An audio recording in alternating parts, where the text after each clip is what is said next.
Hello everyone, আসসালামু আলাইকুম। কেমন আছেন সবাই? আজকে আপনাদের মাঝে নিয়ে চলে আসলাম নতুন আরেকটি ভিডিও। আজকের ভিডিও হলো আমরা ডাক্তারের অ্যাপয়েন্টমেন্ট ছিল আমার আর মোহাম্মদের। কয়েকদিন যাবতীয় অনেক ঠান্ডা, গলা ব্যথা, আমার কাশিও আছে। মোহাম্মদের কাশি নেই বাট সর্দি অনেক। তো এই জন্য হলো মোহাম্মদের বাবা আজকে ডাক্তারের অ্যাপয়েন্টমেন্ট নিয়ে রেখেছিল। তো 8টা বাজে তখন আমরা বের হয়ে গিয়েছিলাম। যেহেতু 8:30টায় ডক্টরের অ্যাপয়েন্টমেন্ট ছিল, তো 8টা বাজে বাসা থেকে বের হয়ে গিয়েছিলাম। মোহাম্মদকে ঘুম থেকে উঠে রেডি করে চলে গিয়েছিলাম। আমরা ডাক্তার দেখাই সবসময়ই মোহাম্মদকে নিয়ে, বা আমরা এখন ডাক্তার দেখাই যে লুলুর পিছনে, এটা আলজোড়া মেডিকেল সেন্টার, এখানেই সবসময় ডাক্তার দেখাই।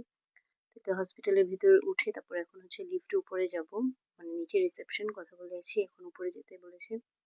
তো লিফটে প্রচুর ভিড় ছিল, যেহেতু একটা ফ্লোর ছিল, তো আমরা বললাম চলো যে সিঁড়ি দিয়ে উঠে যাই, পরে এখানে ওয়েট করতে বলেছিল।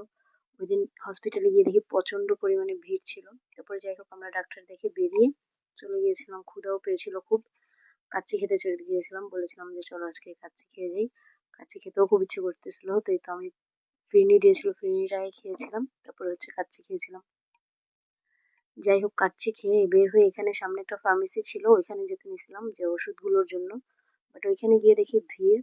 আলজোড়া মেডিকেল সেন্টারের নিচ থেকে সবসময় আমরা মেডিসিন কিনি, বাট ওইখানেও দেখেছিলাম প্রচুর ভিড়। তারপরে এখানে এসে দেখি এনএমসি, এখানে একটা ফার্মেসি ছিল, ওই ফার্মেসিতে ঢুকে দেখি ওটাতে তো আরো প্রচুর পরিমাণে ভিড়। তারপরে আর এত ভিড় দেখে আর এখানে যাইনি। পরে আমরা বলছি যে বাসার কাছে আমাদের ফার্মেসি আছে, ওইখান থেকে মেডিসিন কিনবো নে, চলো ওখানে চলে যাই, যেহেতু প্রচুর পরিমাণে ভিড়।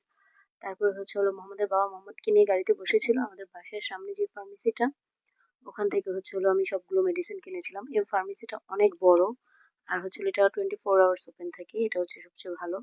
এই জন্য এই ফার্মেসি থেকে আমি সবগুলো মেডিসিন পেয়েছিলাম, এটা থেকে সবগুলো আমি কিনে তারপরে বের হয়ে গিয়েছি। তো এই তো আজকের ভিডিও এই পর্যন্ত।